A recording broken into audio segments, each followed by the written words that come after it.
Alô você, meu amigo, minha amiga, meu irmão de fé. Estamos aqui mais uma vez na RS Play, canal 524 Claro Digital, trazendo para você o conhecimento, o esclarecimento, tirar suas dúvidas sobre a cultura afro-gaúcha. Que todos sejam abençoados, tocados e protegidos pela mão do orixá. Sempre lembrando que não importa o tamanho do seu problema, importa o tamanho do orixá para trazer na sua vida a prosperidade, o crescimento, a saúde, que possa a sua família, todos os seus relacionamentos serem abençoados pela mão do orixá. Meus amigos, estamos hoje no mês da comemoração dos 10 anos do nosso programa de Frente Consagrado. Mais uma vez, é com uma grande honra que vem ao programa mais uma convidada. Hoje, diretamente de São Caetano, São Paulo, uma querida Iá, que vai trazer para nós alguns esclarecimentos sobre a nossa cultura tradicional. Seja bem-vinda, Renata Barcelos, brasileira, residente de São Caetano. É conhecida religiosamente como Iemoja Bemi Omitalomé Ariké, depois me corrige, por favor, Iá. Sacerdotisa, dirigente espiritual, iniciada no Exim Orixá em Belé, dedicando-se à sabedoria dos orixás, com destaque para sua ligação com Iemoja.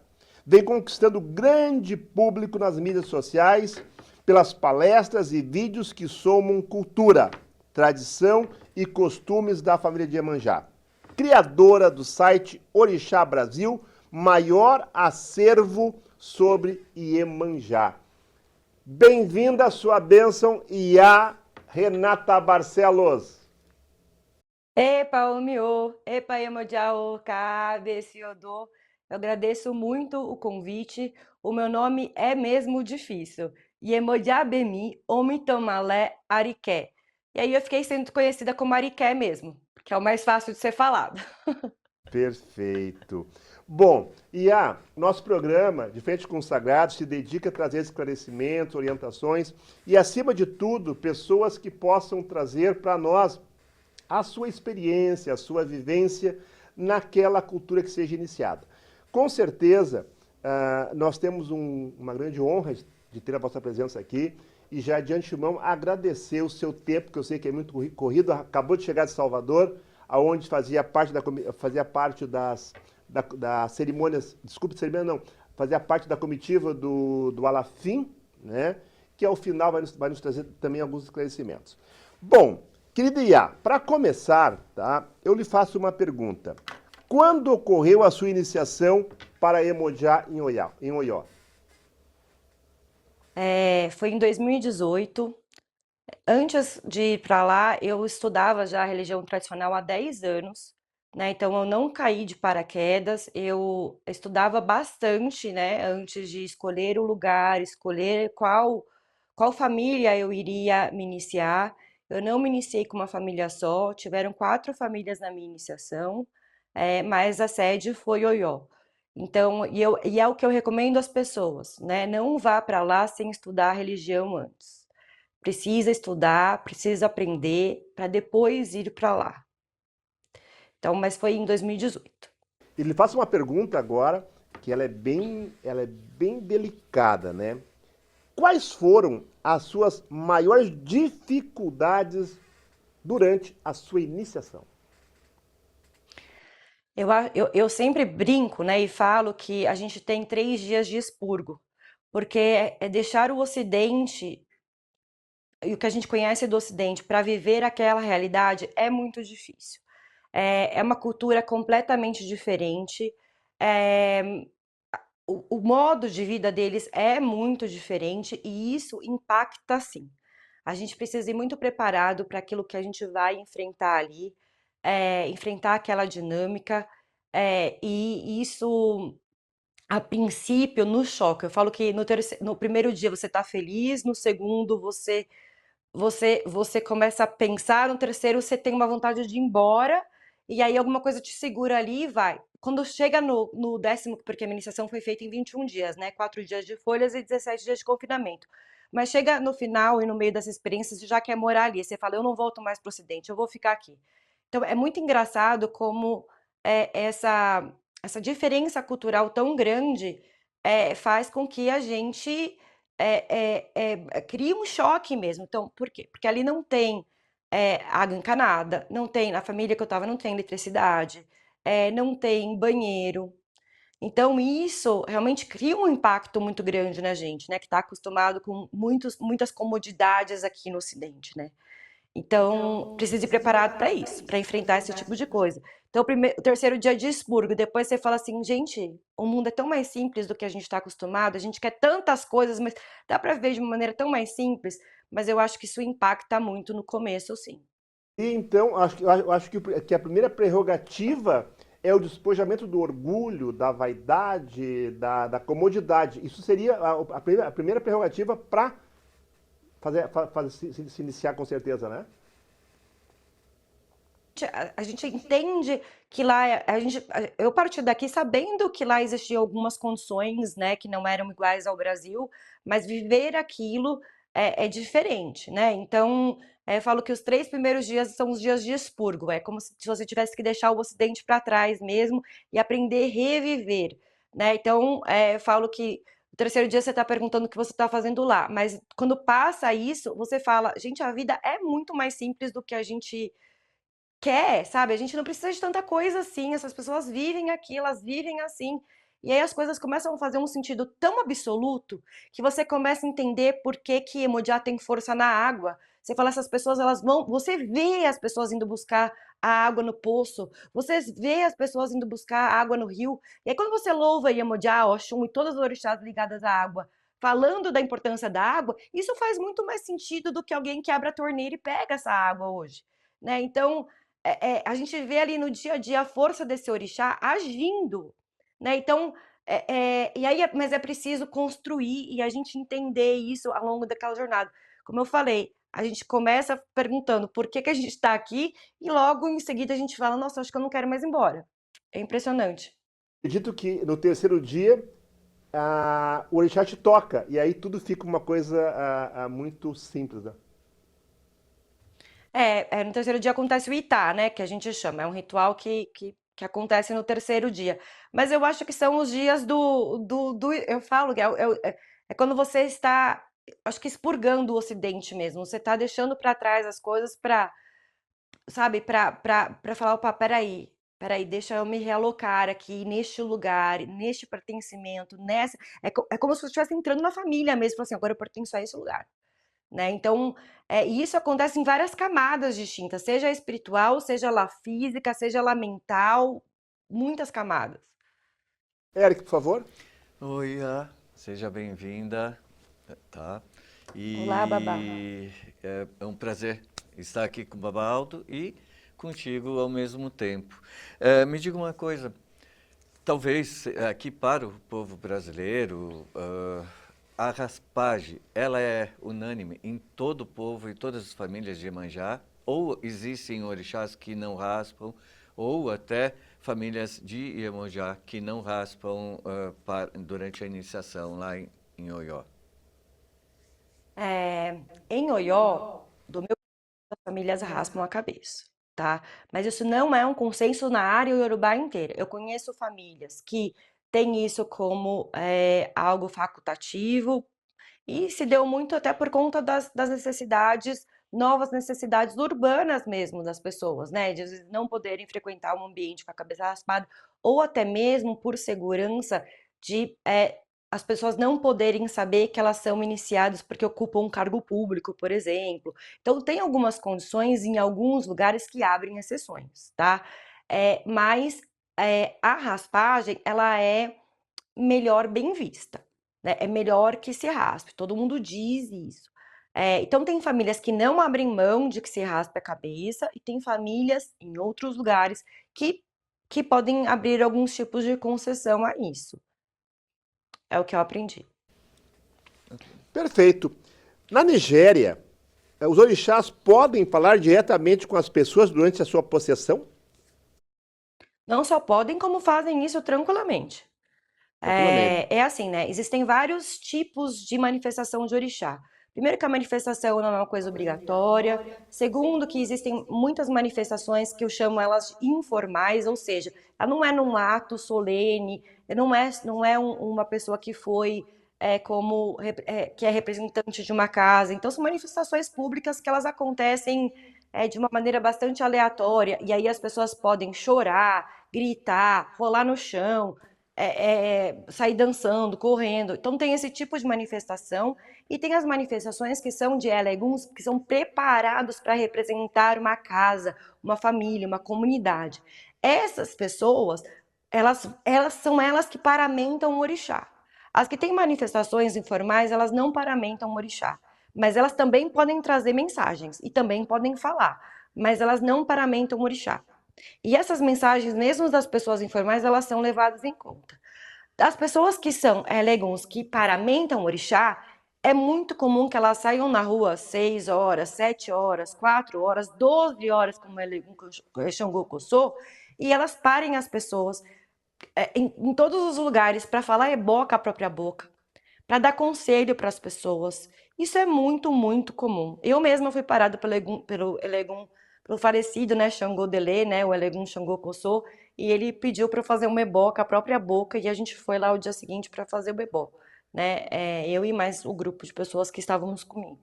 Então, isso é muito comum mesmo. Esse ato de falar diretamente com os seres humanos ocorre em Oió. Acontece desde quando? E por acaso existe algum ritual para que possa se falar? Os eleguns, que são esses que são formalizados de família, eles passam sim por vários tipos de treinamento para eles conseguirem sustentar esse orixá no corpo daquela forma.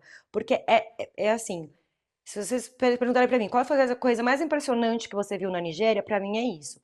Por exemplo, o Xangô Coçô, ele fica 12 horas na rua andando. 12 horas na rua andando. Isso é muito pesado. A Oiá também, ela fica 12, 10 horas na rua. A Iemoja mesmo fica lá 8 horas na rua. É muito, muito pesado. Então eles têm que passar por um preparo muito grande para sustentar esse orixá no corpo e poder cumprir os rituais que se precisam. Muita gente só fala assim, ah, eles são livres. Eles são livres, mas tem rituais a se cumprir. Eles são, por exemplo, Iemoja vai para o rio. Ela não tem escolha de não ir. Ela vai até o rio. Ela vai até o palácio. Ela tem que cumprir ali uma série de coisas, porque ela também faz parte de uma defesa para a própria cidade e o reinado. Então, eles são livres durante boa parte do percurso, falando com as pessoas, mas eles têm sim alguns tipos de obrigação a serem feitas. Então, para ser elegum de representação de família, tem muitos ritos a serem feitos. Um elegum que não é representante de família, às vezes podem fazer ritos para controlar a manifestação. Nem todos fazem.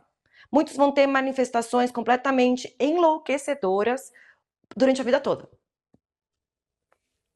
Isso é Eric, uma característica no batuque, tem muito disso. O orixá se comunica, ele pode passar, durante os rituais, inclusive, ele passa ebó, né?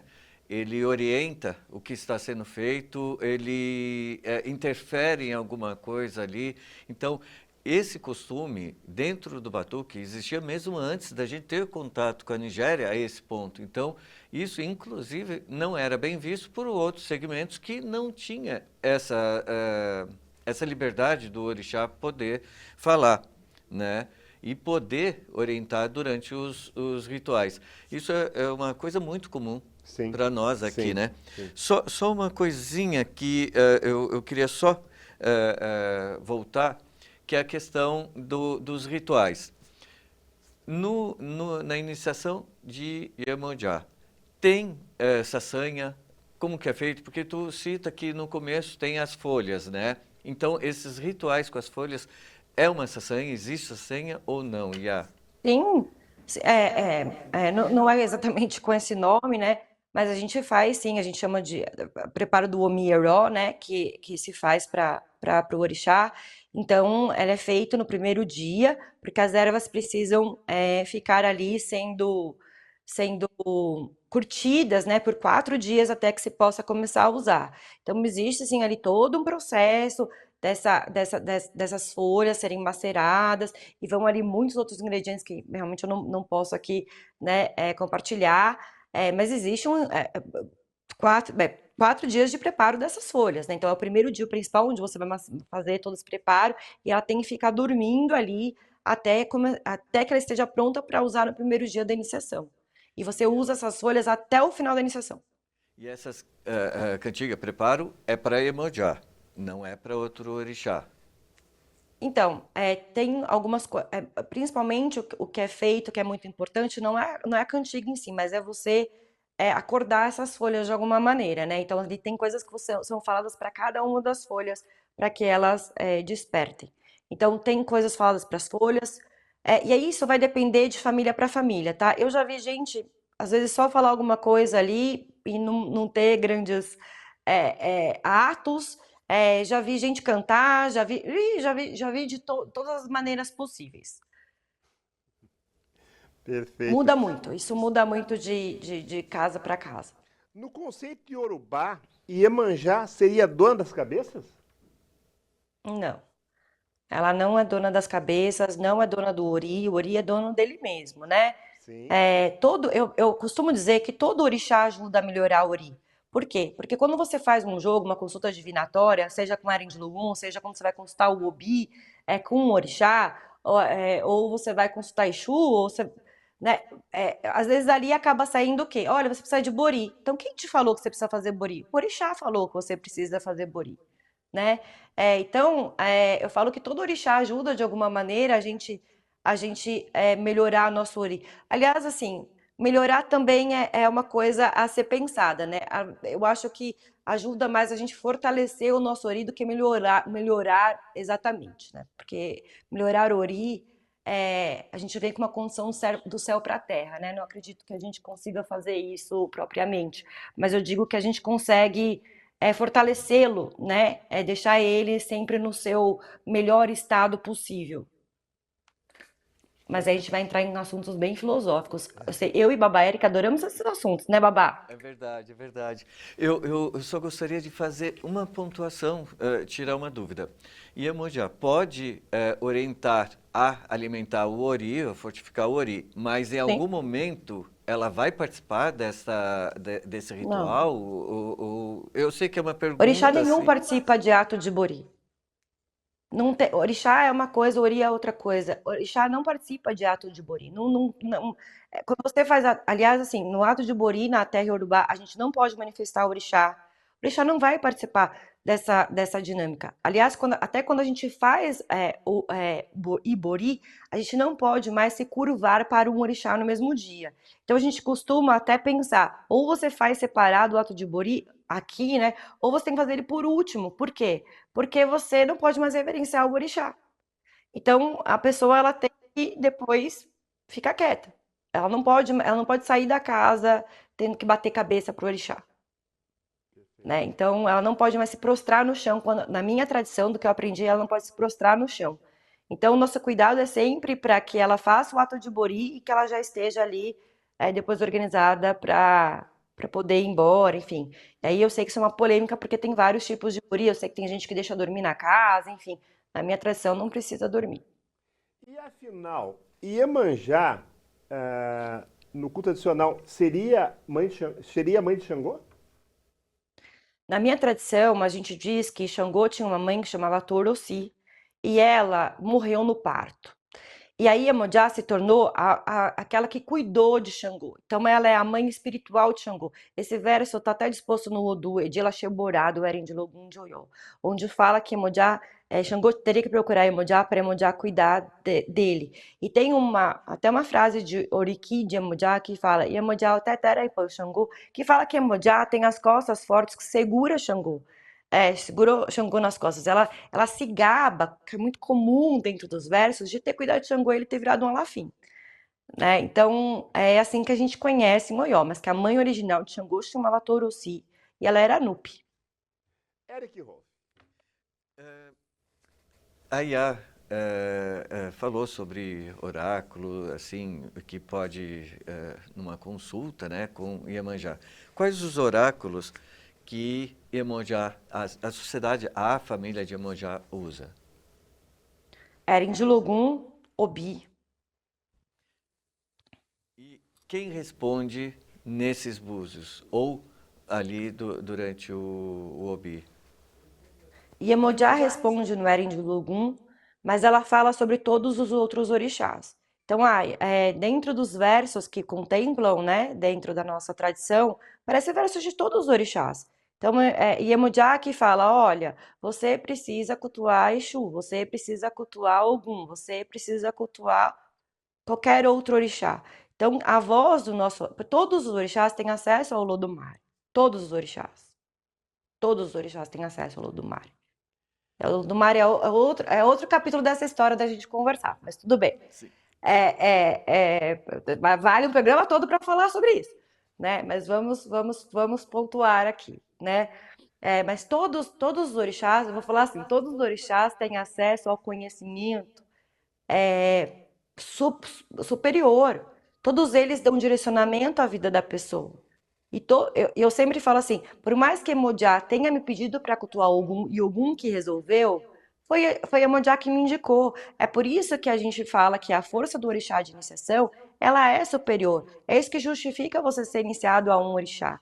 É ele te dar a bússola para a sua vida. Né? Então, Iemonjá fala ali o que você precisa fazer sobre qualquer orixá, qualquer um. O ebó que você precisa, o ibori que você precisa, tudo. E quem deu o Eridilogum a Iemonjá?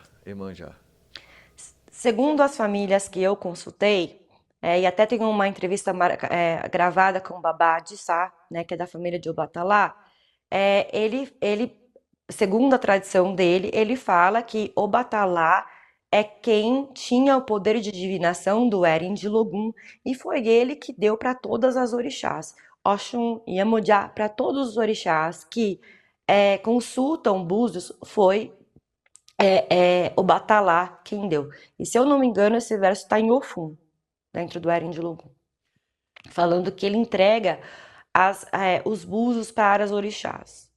Só para A voltar. completar, quando tem recém-nascidos, quando eles precisam ali de fazer o Sentaye ou algum ritual, eles procuram outro segmento ou fica entre o povo de Orixá? Não, para Sentaia não faz sentido você buscar outra pessoa. Eles só vão buscar outros sacerdotes se eles precisam. É assim, os sacerdotes de fora eles podem participar das coisas, mas não quer dizer que eles vão conduzir as coisas, né? Quando você está dentro de uma família de Iemonjá, a família de Iemonjá que vai conduzir. Como eu falo, a não ser que precise de um especialista para algo, né? Como eu estava dizendo ali, por exemplo, o Baluê é um orixá muito difícil. Então, se às vezes precisa de uma coisa especializada, não tem por que você colocar a mão. Você pode chamar um especialista. Mas no Assentaie não faz sentido, porque você está achando a raiz daquela família, daquela comunidade. Né? Então a consulta precisa partir daquelas pessoas que estão ali, que a especialização é daquelas pessoas para descobrir o ancestral daquela criança que está ali e que vai crescer. Então isso não... Todas as famílias fazem Assentaie, inclusive famílias que não têm Odu, o que é mais importante ser dito.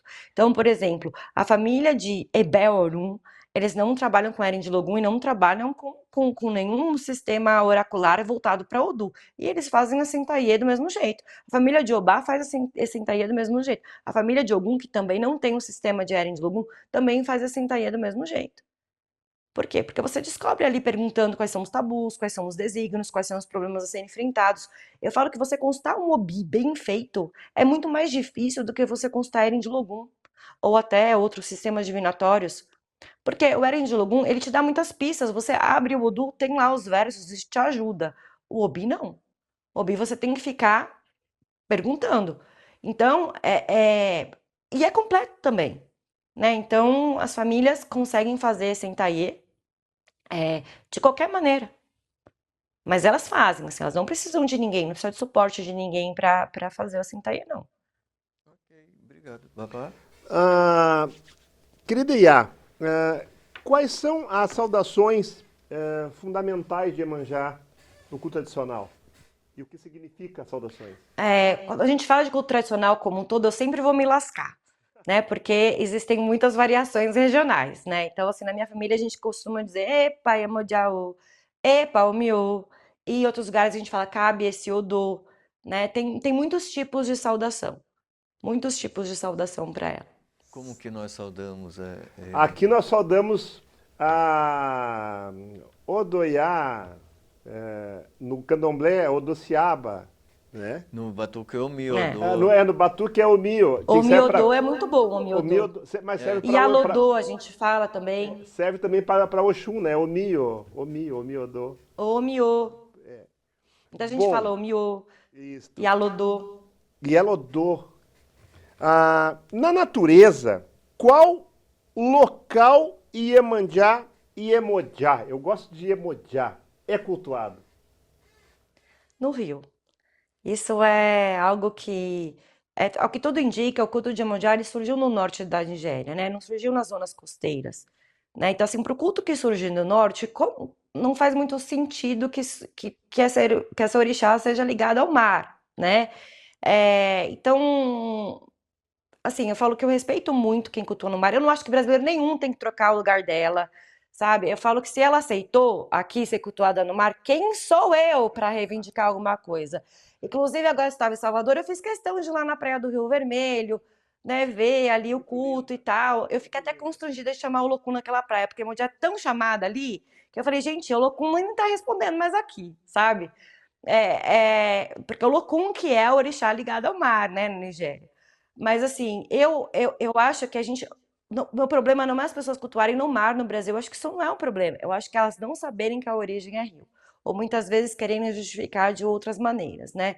Então, até porque o rio de Amojá, que é o rio Ogum, ele não desemboca diretamente no mar, ele desemboca numa lagoa. Porque muita gente fala, ai, mas todo o rio dá no mar. Não. O rio Iemoja, por acaso, o rio Oxum, o rio Iauá, ele desemboca numa lagoa chamada Lequi. Isso é ali no mapa Google Maps, dá para ver. Só depois que vai para o mar.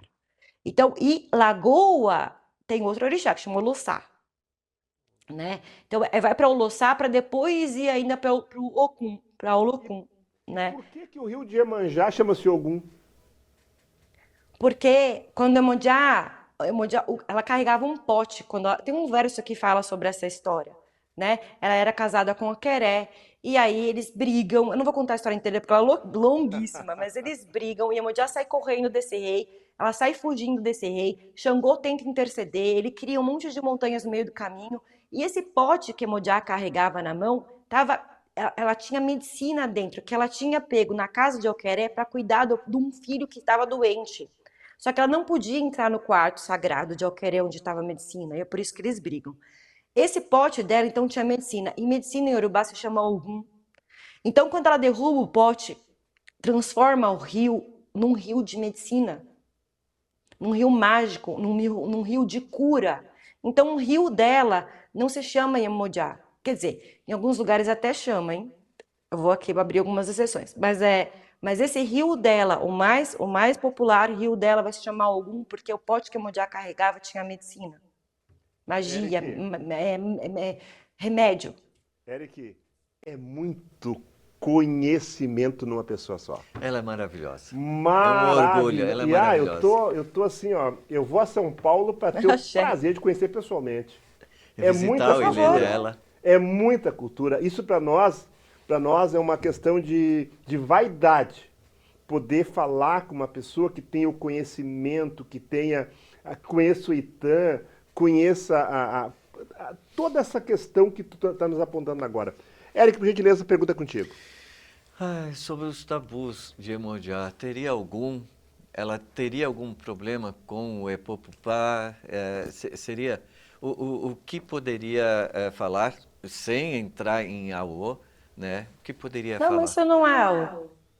Posso falar, é assim, ó, Iemanjá, ela não tem problema com Epopupá. Ela tem assim, a gente não joga diretamente no ibá dela, tá? A gente não vai regar o ibá dela com o epô, com o dendê, né? Mas ela pode comer algumas comidas que levam o epô. É, em algumas tradições ela leva comidas com epô, que agora até sei de outras tradições aí que eu Eu estava até com uma pessoa que foi iniciada em Oxobô, que até me contou umas outras coisas sobre as comidas que são ofertadas para ela. E na minha tradição, alguns tipos de preparo, a canjica dela é sempre branca, o inhã dela é sempre branco, isso não vai. Mas quando a gente prepara, às vezes, uma parte dos animais que a gente oferta para ela, a gente pode regar isso de dendê e pimenta. Isso não é segredo ali, tá? Então, assim, agora, ela come pô diretamente? Não. Não, ela não come. Mas algumas coisas, às vezes, que a gente coloca na frente dela, pode levar dendê, tá? Então, mas com cuidado, porque isso pode mudar de tradição para tradição.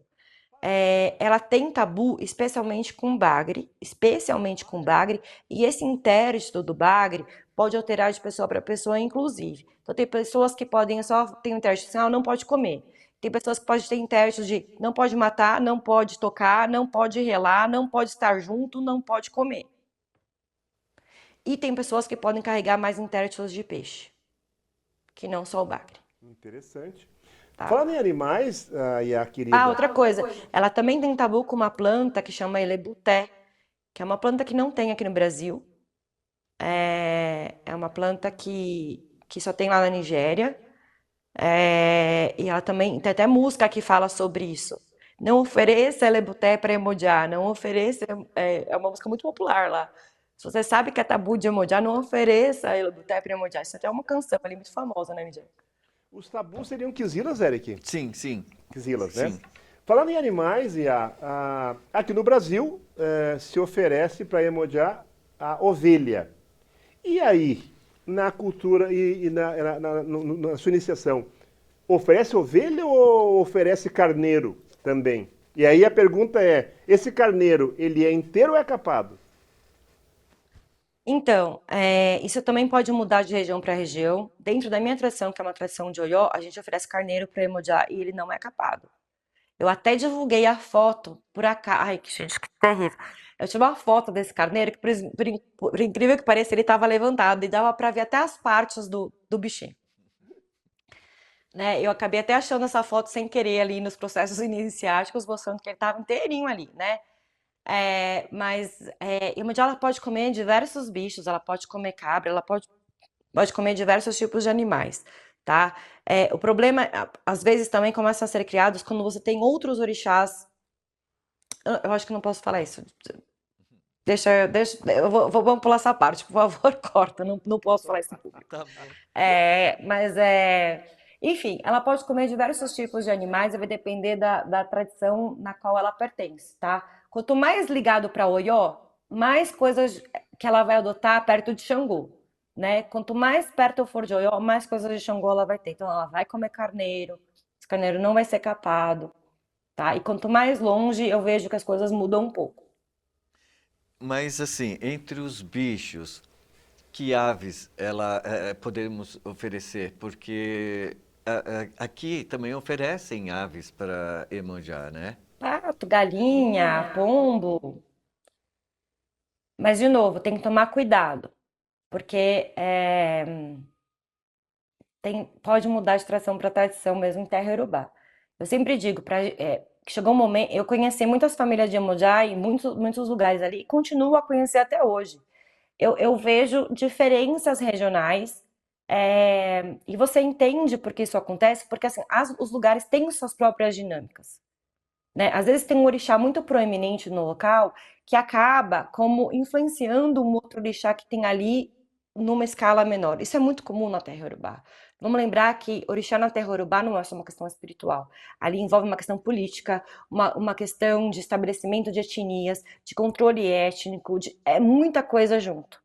Né? Então, quando a gente fala de orixá, o orixá não está só num contexto espiritual. Ele está num contexto de defesa e proteção de uma sociedade, de uma comunidade, de um grupo étnico, de um reinado, é muita coisa junto. Então, quando tem às vezes um orixá muito proeminente, o outro acaba ficando aqui, ó. Ou acaba também aglutinando coisas desse orixá que é mais proeminente, ou até não fazendo coisas que esse orixá mais proeminente faz exatamente para que ele continue aqui.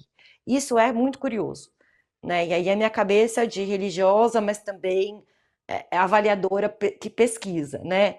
Para mim isso começa a ficar muito nítido nas minhas buscas, né? De como essas relações elas são complexas ali, né? Então, vai existir alterações de lugar para lugar. Então, sempre que eu falo de Ararubá, a gente não pode generalizar, senão a gente fica louco. E eu sempre digo, a gente tem que acabar escolhendo uma tradição, senão não dá para fazer tudo um pouco.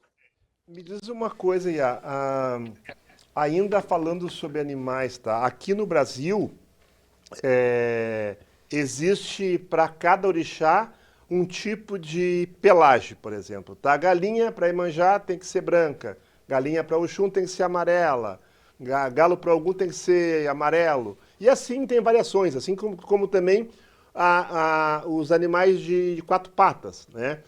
Aí na África, pelo que eu sei, né, não existe muito essa questão de tipo, de cor de bicho, até porque não tem, né? Não, isso também vai depender de família para família. Tem algumas famílias de Iemanjá que preferem dar animais mais claros para ela. Na minha família, por exemplo, não tem nenhum tipo de problema. Quando chegou um pato para mim, preto e branco, com aquele focinho amarelo bem clássico de desenho, eu olhei pro pato, o pato olhou para mim, eu falei, meu Deus, como que eu vou dar esse pato para Iemanjá? Eu tava acostumada aqui no Brasil dar pato, pato tinha que ser branca, né? E quando eu olhei, eu falei, ai meu senhor, né? Assim, eu fiquei, senhor, na virei até católica agora, mas eu fiquei assustada, assim, de ver a princípio, porque eu não estava acostumada. Mas é isso, na minha tradição, a gente não tem tanto esse problema de dar bichos mais escuros, enfim, né? Agora sim, eu conheço alguns orixás, mesmo em Oió, dependendo da situação e de uma coisa que aconteça, você precisa dar assim determinada cor. Então, eu já caí no erro clássico que eu falo, generalizar em área urubá é dar um tiro no pé. Então, eu já caí no erro de falar, não, eles não se importam com a cor dos bichos, não, o que importa é o sangue que é vermelho, mas depois eu fui perceber que não era assim. Existem sim situações que você precisa dar sim uma cor específica, para algum determinado tipo de orixá. Existe também famílias distintas da própria orixá e Iemanjá que vão preferir animais mais claros. Existem famílias de Obatalá que não gostam de dar animais escuros. Tem família de Obatalá que não se importam com a cor do animal. Enfim, vai ter uma grande variedade ali na terra iorubá sobre isso. Né? Então, e outra coisa que a gente sabe através do Eren de Lugum, que tem versos que também designam ali a cor do bicho. Não sei se a IA poderia fazer um resumo sobre o mito da criação da família de Badã, sobre Erimilocum. Erimilocum. Seria possível Esse resumir? mito eu acho extraordinário, né? Eu não vou conseguir falar ele inteiro, mas eu acho que o ponto principal é que eles falam que Iemanjá, ela é sempre enfiada em toda... Isso é uma condição da área urubá, né? Quando você tem um orixá que é preeminente dentro de uma casa, ela vai se meter em todas as coisas que acontecem mais importantes da história. Então, a família de Iemanjá, de Badã, fala que Iemanjá ajudou o Batalá a fazer os seres humanos. Então, o que ela fazia? Ela era responsável por vir para a Terra com um hipopótamo, né, que é o Erimilocum, é por isso que ela tem esse nome, e ela pegava a água para transportar para o Batalá para que ele conseguisse moldar o ser humano. E aí Iemanjá que fica no pé de Obatalá falando assim, para de beber, para de tomar emu. E dentro dessa condição, além, né, da história de fazer as pessoas de um jeito diferente, né, que o Batalá estava fazendo corcundas, albinos, etc., ele estava produzindo muito pouco no começo, conta o verso. Que ele tinha que produzir 100 pessoas por hora, ele estava produzindo uma, por conta da bebida. Então o Iemanjá falava, ficava toda hora lá, ô Batalá, você tem que produzir mais, você tem que produzir mais, você tem que produzir mais. E aparece ela em várias situações, se metendo nessa história para que o Batalá conseguisse concluir a sua criação. Né? E eu acho muito interessante essa participação dela. Mas ela aparece em tudo. Quando Xangô, outro verso, né? Quando Xangô vai casar com Oiá, segundo essa tradição, fala que Iemanjá estava lá. Eu avisei, isso vai dar errado. Olha, vocês vão brigar, isso não vai dar certo, vocês vão ficar disputando quem tem mais poder. Daí acontece tudo o que aconteceu, né? Então, tá sempre Imoja metida nas questões ali para avisar alguma coisa. E a plaquinha de Imoja é essa mesmo, né? A gente fica com uma plaquinha assim, eu avisei. né? Então, eu falo que é a plaquinha perfeita de Iemonjá em toda a história, eu avisei. E sobre as comidas de Iemanjá, o que que nós podemos falar sobre a comida de Iemanjá que oferece para ela? Sobre as comidas dela, É, tá? Eu falo, a mais tradicional comida e mais importante comida que é registrado praticamente em todos os oriquis de Iemonjá é a canjica branca, né? A canjica branca e na minha família a gente coloca até um pouquinho de sal para ofertar para ela. Gente, é assim, ó, eu não acho que ninguém tem que mudar as tradições na qual pertencem, tá? Eu acho que a gente precisa respeitar sempre, eu falo isso num lugar de carinho, não tô falando que isso é o mais certo a se fazer, isso é só dentro da minha tradição, tá? Então, a comida principal de Iemonjá, que é dita em Oriki, que a gente fala muito, que se oferta muito para ela, é a canjica branca. É o que nós fizemos oferecemos aqui aqui. também. E é também com salsinha por cima, salsinha verde por cima também. Amada querida, agora nós queremos um depoimento teu. Depoimento, nós estamos indo para o nosso final do programa, faltam em torno de 10 minutos, 15 minutos, tá? E queria que tu nos contasse como é que foi acompanhar a comitiva do Alafim? Como é que você viu essa comitiva? Quantas pessoas tinham? E depois, finalizando, certo? Se esta visita gerou alguma polêmica, houve algum desconforto, porque você estava lá. Você é os olhos da verdade para nos contar aqui para o Sul. Fique à vontade, por favor. Olha, gente, agora que terminou, no balanço geral, eu acho que foi positivo. Nós conseguimos visitar em 4 dias 7 terreiros. A gente foi em 3 museus, lançamos um livro que, aliás, deixa eu mostrar para vocês. Em primeira mão aqui, né, um livro sobre Oió, Eu vi o né, livro. que é muito bonito. Ele conta a história Ele de é Oió. muito pesado, ele tem quase 3 quilos esse livro, gente. Ele é muito, muito Ele bonito. conta a história de Oió. Então, primeiro começar a dizer que a vinda do Alafim para o Brasil veio através da UFBA, né? Então, foi a UFBA que organizou a vinda dele ao Brasil. Não era para ser uma visita religiosa, tanto que não vieram sacerdotes nessa comitiva. Vieram muitos acadêmicos da área urubá para compor um congresso de estreia desse livro e também debates que aconteceriam ali na UFBA. É evidente que quando souberam que o Alafim estava vindo para o Brasil, as casas começaram a chamá-lo para estar presente. É, e aí, isso tudo também foi organizado pela UFBA. Então, assim, nós tivemos o roteiro de casas que ele ia visitar na segunda-feira, ou seja, quando ele estava chegando no Brasil. Isso não foi pré-organizado muito tempo antes, a fim de que a gente pudesse estudar todo o roteiro, né? Então, aconteceu que houveram alguns imprevistos, porque também não se contou com eles durante esse calendário, né? E eu falei, o saldo foi muito positivo, nós fomos, então deixa eu contar a parte boa primeiro, nós fomos absolutamente bem recebidos, né? Estava eu, né, de Iemonjá, representando a Axé Orixá, e o Diego de Ogum representando também a Axé Orixá. Foi uma pena que outros irmãos nossos, né, que são iniciados também em Oió não conseguiram estar presentes, mas estávamos nós dois da Axé Orixá representando. Tinha outras pessoas da comitiva oficial que agregaram pessoas à comitiva, mas que elas não estavam no planejamento oficial, só foram embarcando junto, que é preciso tomar cuidado de quem se ouve, né? Então tinham pessoas ali que eram acadêmicos que estavam acompanhando também, e eu e o Diego, que eu sei que eram de uma comitiva oficial, e o Babá Guaraci, o Celso, que estava ali traduzindo, a família do Babá Guaraci, a Estefânia Capone, que estávamos nós compondo uma comitiva oficial, e algumas outras pessoas. Mas, como um todo, nós fomos extremamente bem recebidos, gente. Olha, eu não tenho nem como agradecer o povo de Salvador, vou começar a chorar, talvez.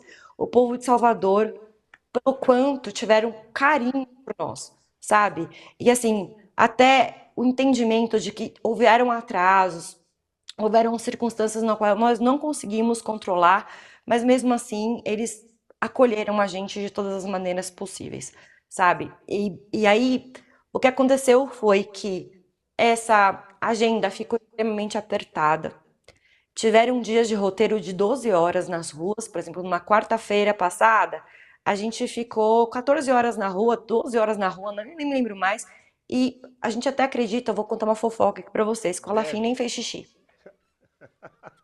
Porque se ele tivesse ido ao banheiro, a gente ia ter que mobilizar ali todo um aparato para ele conseguir ir até o banheiro, né? E ele, assim, ninguém fez isso em nenhum momento, né? Porque ele não pediu, enfim, assim, o cara passou 12 horas na rua sem fazer xixi, sem almoçar, sem comer, sem jantar, né? Então, assim, o esforço foi muito grande, né? Ele chegou no Brasil, as malas dele ficaram em São Paulo, eu mesma fui buscar as malas dele, eu, Paula, né? Enfim, o Moisés Lino, que também ajudou muito a gente. Preciso agradecer ao Moisés, porque ele ajudou muita gente no começo até o Celso chegar, do Vodunzo, né? Que é um acadêmico, mas também desse culto do Vodunzo.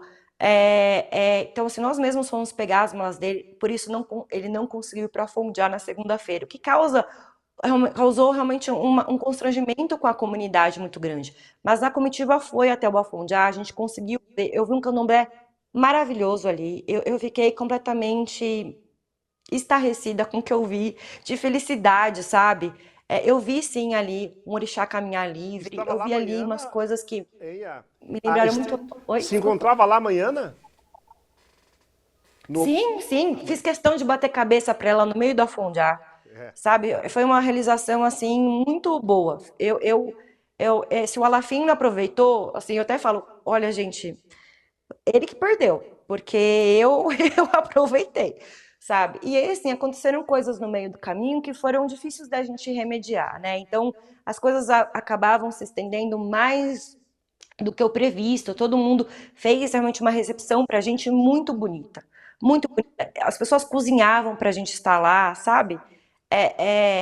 Olha, eu não tenho o que falar. Só que acabou que ele não conseguiu cumprir toda a agenda, né? E algumas das agendas eram agendas importantes pra gente. Por exemplo, ir na casa do Baraí, do Aganju.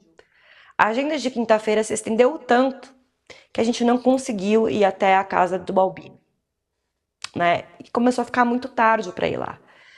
Ou, por exemplo, na sexta-feira, quando a gente foi pro Abolá, 3 egunguns desceram para a terra. 3 egunguns desceram para a terra. E um deles era o Locotum, que dizem que ele vem quando, ou raramente. E assim, como você vira as costas e sai andando com 3 ancestrais ali de egungun presentes? Então, assim, a comitiva acabou ficando presa dentro das próprias coisas que aconteciam nos eventos. Porque muitas das nossas visitas, elas eram só recepções. A gente não via o candomblé, a gente foi recebido pelas casas. A gente foi recebido na Casa Branca, não teve candomblé na Casa Branca. A gente foi no Pilão de Prata, não teve candomblé no Pilão de Prata. Nós fomos recebidos, faziam danças ali para recepcionar o rei, e foi tudo muito lindo. Os únicos lugares que eram eventos sagrados era dentro do Afondiá, que o Alafim não conseguiu ir, mas eu fui ainda bem, e no Tuntum. No Tuntum não, desculpa, no Abolá. Né? No Abolá. No Abolá, não sabiam se ia acontecer, porque você não consegue invocar um Egungun do nada ali, o Egungun ele tem que se manifestar. Né? Eles até falaram, olha, a gente não sabe se vai aparecer aqui algum Egungun, então a gente está aqui à mercê do que vai acontecer. E quando a gente estava lá, 3 eguns apareceram. E esses eguns, eles se comunicam, eles falam. E eles passavam muitas mensagens. E passavam muitas mensagens. Estavam passando muitas mensagens. E ainda aconteceu um episódio ali, que outra fofoca que eu vou falar aqui no canal de vocês. Uma pessoa é fofoqueira, sou de Mojá. Somos. Aquelas é que não nega. Eu também Não sou. nega. E aí, até uma pessoa passou mal dentro da Abolá, que foi uma coisa bastante tocante pra gente, sabe? Ele teve que ser retirado, teve que ter socorrido. Então, assim, sabe, aconteceram muitas coisas ali. E aí, assim, a visita se estendeu. 3 Egum na terra, passando mensagem, como a gente vira as costas? Como a gente sai dali? Não dá pra sair. É desrespeito. Desrespeito com os ancestrais que estão ali naquela terra. Bom, mas até que se estendeu ao ponto de realmente até o staff começar a falar, a gente precisa ir embora, precisa ir embora. Naquele dia ainda, a rainha ia voltar para a Nigéria, com o príncipe. E, do que eu fiquei sabendo, eles também precisavam resolver algumas questões antes dela ir embora. E a gente tinha, não sei se vocês conhecem, né, mas o Abolá, a gente precisa, é em Taparica. Então a gente estava em Salvador, a gente foi para Taparica. Em Taparica só se cruza de Ferry boat. ferryboat. Ferry boat. Ferry boat. Então, assim, é uma hora e meia para fazer essa travessia. Tá, mas Então não é uma coisa de. mas foram no ferry boat com todas as pessoas ou foi especial o ferry Todas boat? as pessoas, porque a gente estava com 3 vans, o carro do rei, mais escolta policial. Escolta policial indo junto. Batedouro da polícia. Né? Eu até filmei tudo isso, porque eu falo, é tão insólito tudo que aconteceu, assim, né, de ver essa movimentação toda, que eu tenho filmado, né? Então, assim, foi batedor da polícia, carro da polícia, o carro do Alafim, nossas vans atrás, né? Todo mundo acompanhando essa comitiva. E aí o que eu sei foi isso, né? Teve uma pessoa que passa mal na bolar, os legumes na terra. Ou seja, a rainha indo embora, o príncipe, enfim, um monte de coisas para resolver, e aí a gente não conseguiu ir pro Tum-Tum. Né? O que foi muito triste. Assim, todo mundo que tava junto na comitiva, que entende a importância desses cultos, né, aqui no Brasil, a gente ficou estarrecido. A gente ficou inconsolável. Nós estávamos ali inconsoláveis. Eu acho que a gente passou o tempo todo ali fazendo, quase querendo fazer o ferryboat voltar. Sabe? Porque a gente estava Oportunidade única. desacreditado. Né? Foi muito, muito chato o que aconteceu, a gente não queria que tivesse acontecido, mas é isso, gente, imprevistos acontecem, né? Eu, particularmente, não sou eu que devo pedir desculpa, mas eu peço desculpa a todas as comunidades na qual o Alafim não conseguiu visitar. Eu quero que vocês saibam que ninguém teve a intenção de ferir ninguém. Ninguém saiu naquele dia falando assim, hoje a gente vai machucar uma comunidade, hoje a gente vai ser desrespeitoso com alguém. Ninguém fez isso. Nada disso foi por mal. Foram realmente uma série de circunstâncias, imprevistos que aconteceram que não deu pra gente remediar, porque tudo foi. A gente tentou remediar de muitas maneiras, tentamos falar de muitas maneiras, mas a gente via que a situação que estava acontecendo ali era séria. Porque eu duvido que ele ia querer se comprometer tanto também, né, de ferir essas comunidades, se não fosse sério. Perfeito. Né? Eric, por Nenhum gentileza. rei ia fazer isso. Eu acho que agradecer, foi maravilhoso, foi Bom, uma entrevista Renata linda. Barcelos, a nossa Yad Iemanjá, do Ariquê, sacerdotisa, dedicada à sabedoria do Orixá, com destaque na ligação com a Embodjá. Queria, minha amada, nunca te vi, sempre te amei. Te agradecer, assim, ó, também sou de Iemanjá, aqui do Sul, é claro, né? Agradecer o teu Iemanjá é uma carinho, só. o teu carinho, amor, sabe? Assim, ó, eu digo uma coisa, tem pessoas que não precisa dizer que é de Oxum ou de Iemanjá, elas são o próprio Orixá na Terra. Nós temos aqui a Oxum Ronqué, que eu digo para ela, Ronqué, tu és a própria Oxum na Terra. E eu digo agora para você também, pela forma que você abraça, gente, não precisa abraçar nós, porque a tua forma de te expressar, de olhar, o teu olhar transmite a verdade. Então, eu estou muito feliz, eu vou querer te conhecer pessoalmente, indo a São Paulo, quero te conhecer, receber o teu axé, o teu abraço de mãe, tá? Nós gaúchos, aqui do programa principalmente, que vão te assistir, desejamos longa vida para ti, nos teus propósitos, na tua caminhada, e que cada vez mais tu continues nessa caminhada tão forte, dedicada ao Orixá. Muita gratidão, muito obrigado, e com você a palavra final agora.